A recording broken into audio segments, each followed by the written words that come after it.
Alright, tried putting on my gloves. You ever seen that thing where the lady's hands on backwards? That's the way I feel right about now. My hands on backwards. Alright, so what we're going to do now, put this here Johnson in here. And this perfectly fits right in there. I did that on purpose. So when you go to sand the corners, you're good to go. But since these are beveled, they want to tilt a little bit. It's not hard to keep them from tilting, but you know, it is a pain in the butt. Woodworking isn't always fun. Sometimes it's tedious and boring. These damn handles, they're the handles from hell, and here they are. So we're going to try to make them look beautiful. We'll sand up the inside of the Wenge handles using the oscillating spindle sander. The oscillating spindle sander.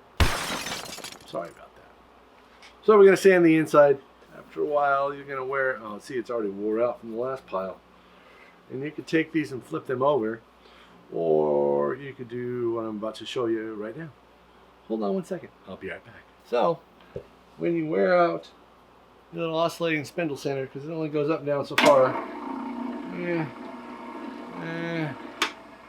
it only goes up like an inch.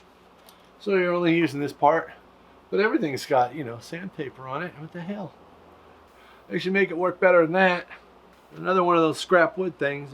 You have a piece of scrap laying around, just mark your center. If you don't know how to find your center on a piece of scrap, you just go from point to point to point to point, right where it meets in the middle. That's the center. Some people don't know these things. All right, so I have a piece of 3/4 scrap left over from whatever job I'm on now. Put it right down there like that. But then you're going to say, well, Mr. Kevin, it'll go all over the place. And you would be correct. So I just take a little Jorgensen clamps, clamp one here, make sure it's not rubbing, because that would be silly, and put another one over there. And you turn it on, and it worked pretty good. Okay, so I'm going to try to put the camera above this thing and show you how I go about sanding the inside of these things, because if you hold it too long in one spot, it'll dig a hole in it and it ain't go good. I'm just not sure how I'm going to go about it. We'll find out shortly. All right. Bye. These are pretty clean on the inside. Yeah, I don't know if you can see that or not. They're pretty good.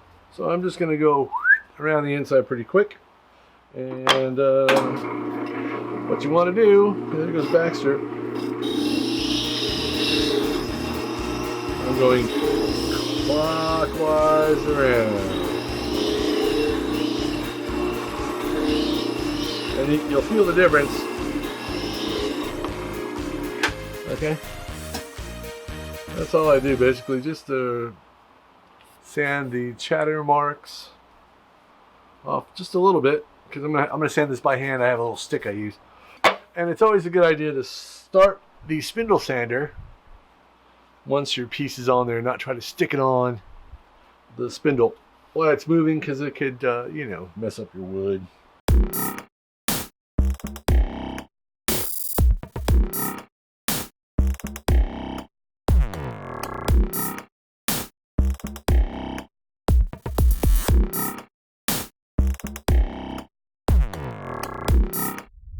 Alright. How boring is that? It's very boring. I think you've seen enough. So that's what we're doing there. Alright, we'll see you in a little bit. Thanks for watching. So I leave the tape on there for two reasons. One, so I know where the line is when I'm sanding it. Well, there's more than two reasons. When your band's on it, it's easier to see. Okay, so we can follow the line. When you're dis-sanding it and edge sanding it, it's also easy to see with the tape on there. The third thing is that when I cut the bevel, cut this bevel, it's easier for me to see where the blade is cutting, because this is actually the blade cut from here to here. So I'll make sure I have everything lined up that way. Okay, and the last thing is, it still has a center line on there. So all these drawers and doors, I put a center line on the door, and then I come back here to my center line, I put the little marky mark in there. I mark it with a pencil. You tape the ends over this direction higher. Sometimes you have to join these down on this side here, just because they'll be a little thick. A little thick is fine. Too thick is just ridiculous. So you line your center marks up.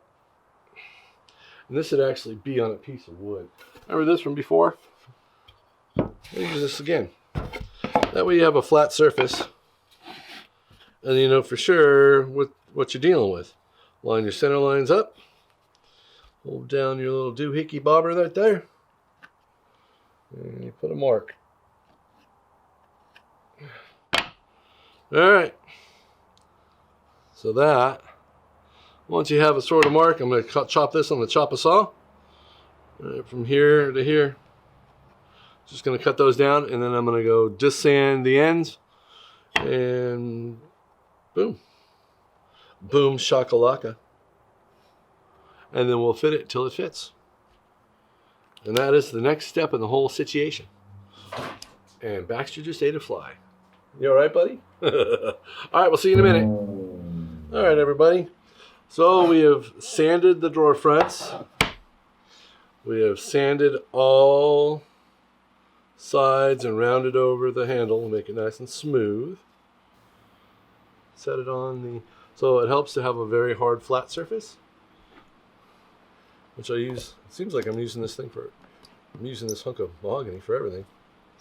And I'm just going to lightly clamp down the handle onto the mahogany drawer front. I'm pushing down to make sure everything is where it needs to be. Make sure it feels good. This side's a little bit proud. And take the little dead blow and give it a little tap. Oh, too far. All right.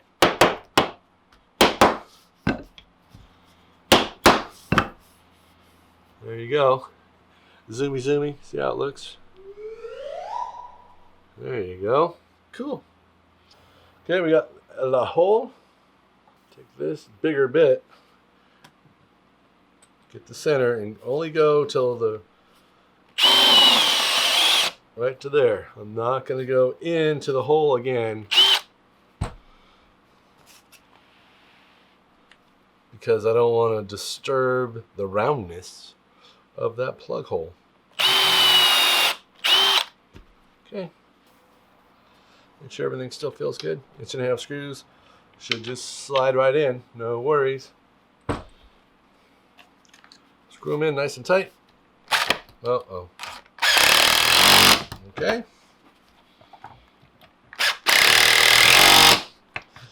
All right. And that should be good.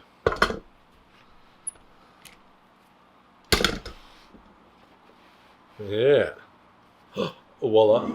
Next thing we do, take our little plugs that we cut out of this here piece right here. I put glue in one of the holes just because I like to dip. I'm a dipper. I don't believe in filling the hole with a glue. There we go. Okay, the grains go in the same direction. Tap it in until it bottoms out. Okay, and then now what I'm going to do is I'm going to leave it sitting just like this direction up until the glue dries, a couple hours, and then we'll edge sand those off. Or I'll belt saw them off, something really quick, because I've already sanded this and I don't really want to make a mess out of this again. We'll see, maybe we'll edge sand it. It might be more fun that way. All right, there we go. Now onto the doors. The doors are a little different. See you soon. Here's the doors. Look how big they are. They're pretty big. Ginormous. This door is they're plank doors. Another thing that's really stupid. Plank doors. But we won't go into that right now. So with the plank doors, we have a different problem. The center of the plank is here, and we can only put screws in so far because of the expansion of mahogany, and it doesn't expand that much. But if I was to glue this handle onto this end, glue it and screw it in place, or just, I had a friend of mine ask me, why don't you just biscuit them in there and glue it down? This panel would cup or break because of the expansion. Now, if this was a framed in door, cope and stick, mitered door, a plywood door with wood edges, it'd be just fine. No, not a problem. You can attach it. I'm just going to put screws right about here, right where my fingers are, and hope for the best, because the expansion between here and here. And the other thing is, when I'm using these huge tapered bits, compared to the size of the screw, it'll allow it to expand and contract a little bit. You can see the difference in thickness. This bit is thicker than this screw. So where it's up here, where the head is, the gooseneck of the screw right here, this is bigger. So it'll allow it to move a little bit. So hopefully that little bit of movement won't crack the door. Okay, peoples. So here's the door. This door actually goes like this. It's a lower cabinet door. It goes on the ground down here like this higher. So if the door is going to expand, it'll expand from the center out.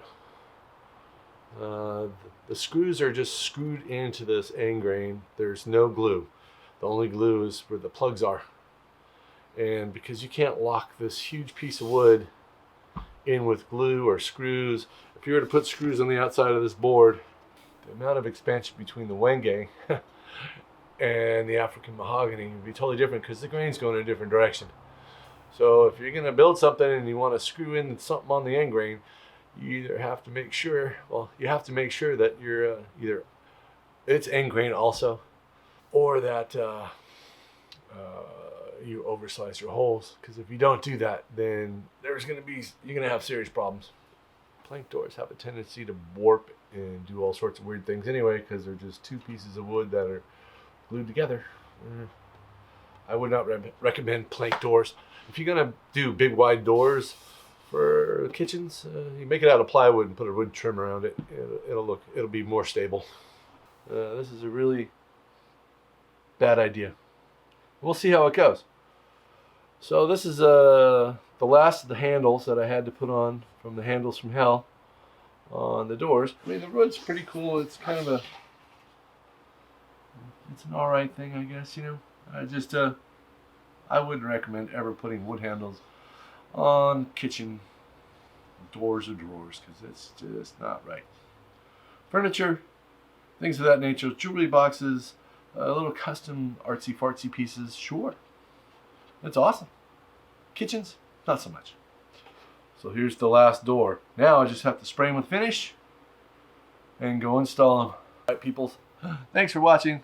Hit the little like button, subscribe, hit the notification bell, fling flong to bang bang, and I'll see you next time. Okay, bye. Handles from Hell.